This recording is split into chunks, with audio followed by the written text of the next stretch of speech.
25-ാം house വാമിങ് fix ചെയ്തേക്കണത്. നീ എന്നെ ചതിക്കരുതിട്ടാ. നിനക്ക് അഡ്വാൻസ് വരെ ഞാൻ ഇട്ട് വെച്ചേക്കാണ്. പൈസ കിട്ടിയായിരുന്നു. ഞാൻ ഇപ്പൊ കട പണിയാണ് തുടങ്ങിയേക്കണത്. നോക്കട്ടെ, മാക്സിമം നേരത്തെ തീർത്തേക്കാം. പലരും എന്നോട് പറഞ്ഞാണ് നിന്നെ പണി ഏൽപ്പിക്കണ്ടെന്ന്. പക്ഷെ നിന്റെ അവസ്ഥ എനിക്ക് അറിയാവുന്നതിന്റെ പേരിലാണ് നിന്നെ ഞാനിപ്പോ പണി ഏൽപ്പിച്ചത്. നിന്റെ സിനിമ ഭ്രാന്തം വെച്ചും കൊണ്ട് എന്റെ പണി പെൻഡിങ്ങിലാക്കരുത്. എന്നെ ഇനി വെത്തയും ചെയ്യണം കേട്ടാ.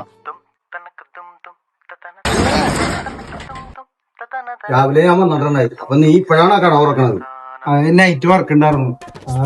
എടാ, ഇവിടെ അടുത്ത് പ്രിയൻ സാറിന്റെ ഷൂട്ട് അടക്കണ്ട്. നിന്റെ കാര്യമൊക്കെ ഞാൻ പറഞ്ഞിട്ടുണ്ട്. ഇപ്പൊ പോയാ നമുക്ക് കാണാം. പോയിട്ട് വരാം.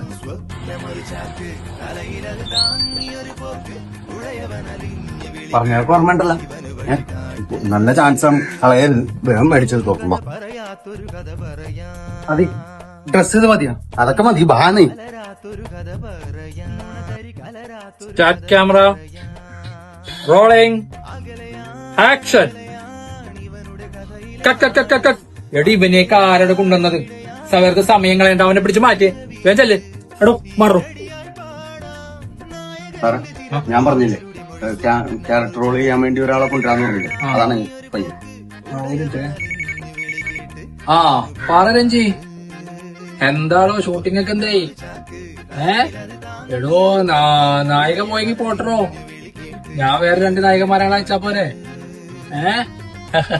ഞാൻ പറയണ പോലെടോ, എല്ലാ കാര്യവും ഓക്കെ. ഓക്കെ, ശരി, ഞാൻ ഇപ്പൊ അങ്ങോട്ട് വിട്ടേക്കാം. ഓക്കെ ഓക്കെ, വിഷമിക്കണ്ട കേട്ടോ. സാറേ, ഞാൻ പറഞ്ഞോ. അപ്പൊ താനിതിനു മുമ്പ് അഭിനയിച്ചിട്ടുണ്ടോ? ചെറിയ ചെറിയ ജൂനിയർ ആർട്ടിസ്റ്റ് ഒക്കെ ആയിട്ട് പോയിട്ടുണ്ട്.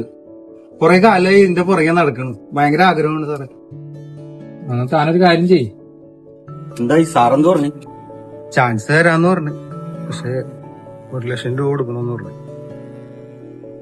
അപ്പൊ ഞാൻ എവിടുന്ന് ഉണ്ടാക്കുമെന്ന് ഓർത്തിട്ട് ഒരു ഐഡിയ ഇല്ല. എന്റെ അവസ്ഥ നിങ്ങൾക്കറിയാല. നിനക്ക് ഇതേപോലെ ഒരു അവസരം എനിക്ക് കിട്ടാനില്ല. ഞാൻ നീ ആയതുകൊണ്ടാണ് ഇത്ര റിസ്ക് എടുക്കുന്നത്. പിന്നെ നിനക്കൊരു വണ്ടിയില്ലേ, അതങ്ങോട്ട് കൊടുക്ക്. ആൾക്കാർ വെയിറ്റിംഗ് ആണ്. വണ്ടി ആകെ എന്റെ ആകെയുള്ളൊരു സമ്പാദ്യം അത് മാത്രമേ ഉള്ളൂ. ഞാൻ വിളിക്കാം, ഞാൻ നോക്കട്ടെ.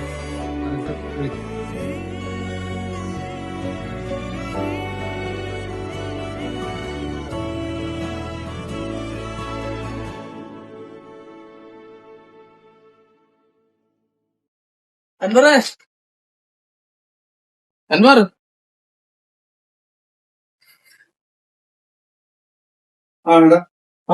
എടാ കൊച്ചെന്തേ?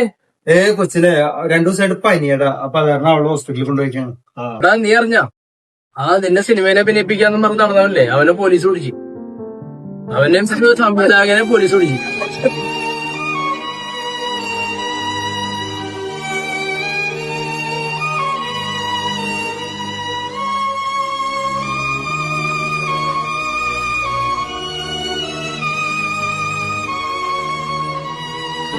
എന്ത് പറ്റിയടാ അൻവറേ? എന്താണ് പറ്റിയത്? അബദ്ധം പറ്റി. ഞാനും കൊടുത്തടാ. നിനക്ക് അവിടെ നിന്ന് നീ എങ്ങനെ കൊടുത്ത പൈസ? നീ എന്റെ വണ്ടി കൊടുത്തു. വാടക പോലും കൊടുക്കാൻ നീ എവിടുന്നാണ് കൊടുത്തത്? എന്റെ വണ്ടി കൊടുത്ത് പൈസ ഒരു വാക്ക് നിനക്ക് എന്നോട് പറയാത്തില്ലടോ, തോന്നി. നിന്റെ ഈ നശിച്ച സിനിമാ ഭ്രാന്തം നിന്നെ പകർക്കും നിന്റെ ജീവിതം. വെള്ളിത്തിരയിൽ തിളങ്ങുന്ന നക്ഷത്രങ്ങളെക്കാൾ സ്വപ്നങ്ങൾക്ക് പിന്നാലെ പോയി ജീവനും ജീവിതവും നഷ്ടപ്പെട്ടവരാണ് അധികം.